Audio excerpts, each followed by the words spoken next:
Oke, assalamualaikum warahmatullahi wabarakatuh. Bertemu lagi bersama gua Wakat. Dan pada kesempatan video kali ini gua bakal membahas seputar bagaimana caranya memelihara ikan axolotl salamander.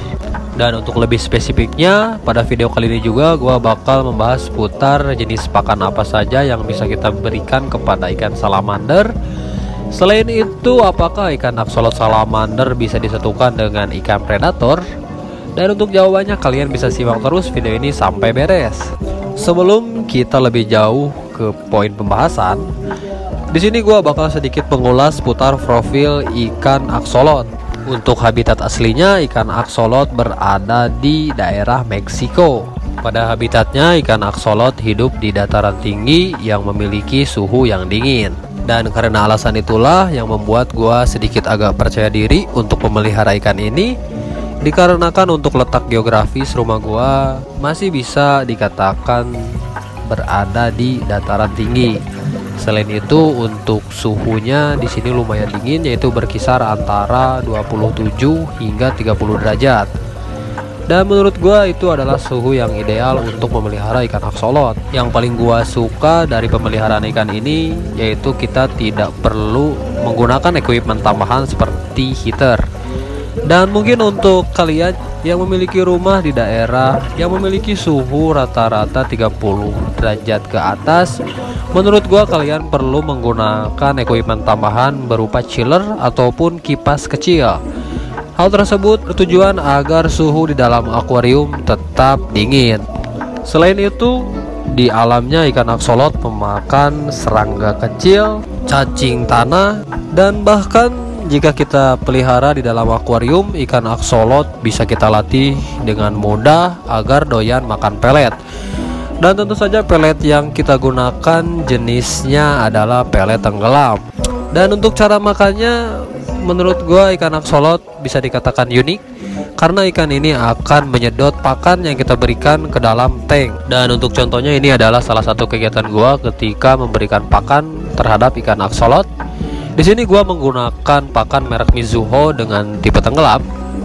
Dan bisa kalian lihat untuk ikan axolotl sangat lahap. Tetapi terlepas dari hal itu, ada satu hal yang mungkin gua agak kurang suka dari ikan axolotl, yaitu berupa karakteristiknya yang agak sedikit lambat, kurang gesit ketika diberi pakan. Tetapi menurut gua terlepas dari hal itu, ikan axolotl adalah salah satu ikan yang sangat lucu dan menarik untuk kita pelihara. Walaupun bentuknya sangatlah lucu, ikan ini adalah salah satu ikan yang mempunyai teritorial yang tinggi.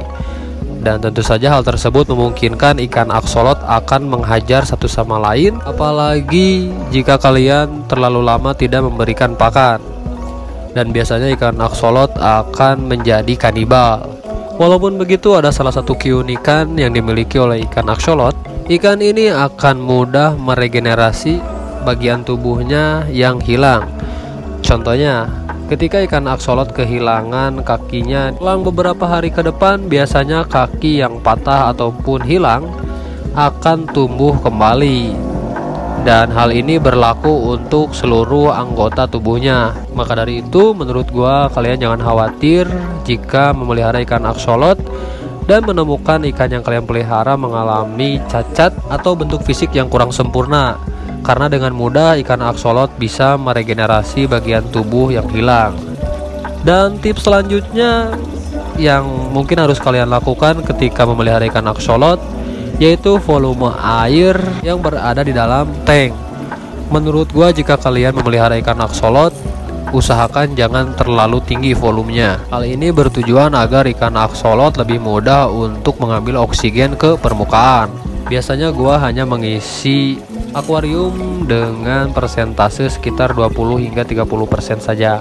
Selain itu, agar ikan axolotl hidup nyaman di dalam akuarium, kita bisa menambahkan dekorasi seperti gravel berupa batuan kecil atau beberapa tempat untuk dia bersembunyi.